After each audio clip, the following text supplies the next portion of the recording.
Hi, welcome to another So Easy, So Delicious. I just want to say what we're doing today. So we're cooking up some pan-fried chicken thigh. Same principles that will apply to this chicken thigh, you can apply to a steak. Olive oil and butter for me today. Obviously you can use coconut oil or ghee or tallow a lot or whatever you wanted to do. But I'll put the butter in sort of a couple of minutes into the cook time, only because we're using a high heat, we don't want to burn that butter. So olive oil in first, season the chicken, in the chicken goes, and in a minute or so after that we'll put the butter in. So pretty straightforward. Zan, do you want to join me? Are you alright? Oh no, he's chewing on my shoe. He should be good for a moment. So putting the sea salt on will help give that crispy finish, and obviously the high heat. If you're not having a high heat, guys, it'll stew in its own sort of juices. You want to lock those juices in. And that'll give you a much more crispy skin and succulent flavour. I'll put about a teaspoon and a bit of butter.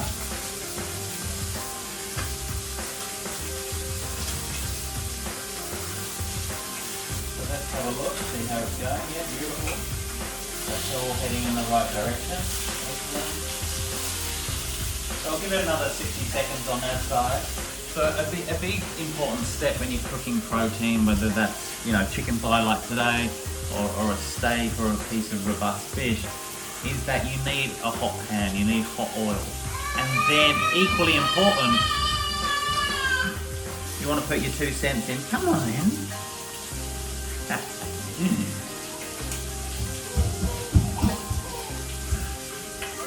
You want to come up?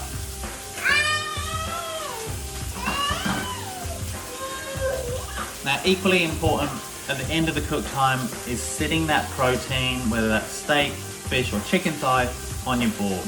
With any protein that you're cooking, it just allows those juices that have sort of, imagine that piece of protein is, essentially muscle, and when you expose it to extreme temperatures. You disagree? How would you do it? How would you? Alright, I'll check. As you can see, we've got some nice coloration. A little bit crispy, and that's due to the heat and due to the salt. So what I was saying before, my sous chef, or probably head chef, interrupted me and told me to look at the pan, was that piece of protein to come to rest. You allow those juices to go to every part of that muscle. When you expose it to a high temperature or a cold temperature, the fibers naturally contract. So you want to allow that piece of protein to relax, and you can only do that resting on the board. How do you think it's going? Any suggestions? Turn it off. You don't want these people to watch anymore. Okay, so I've got those off the pan and onto the board. Plenty of temperature on those chicken thighs. Don't keep cooling, all that moisture is going to go to every fibre in that thigh. Hold there then. Got to make do with what you have, right? Cooking on the fly, cooking with one hand, cooking with little bubbers. As long as it's always natural and as long as it always tastes yummy. Look at that.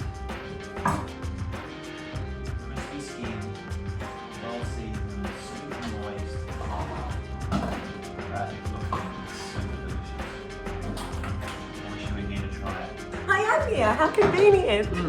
How very convenient. What do you reckon? Oh, delicious. Alright, well, the rest Yum, is yum. mine. You can go back to what you were doing.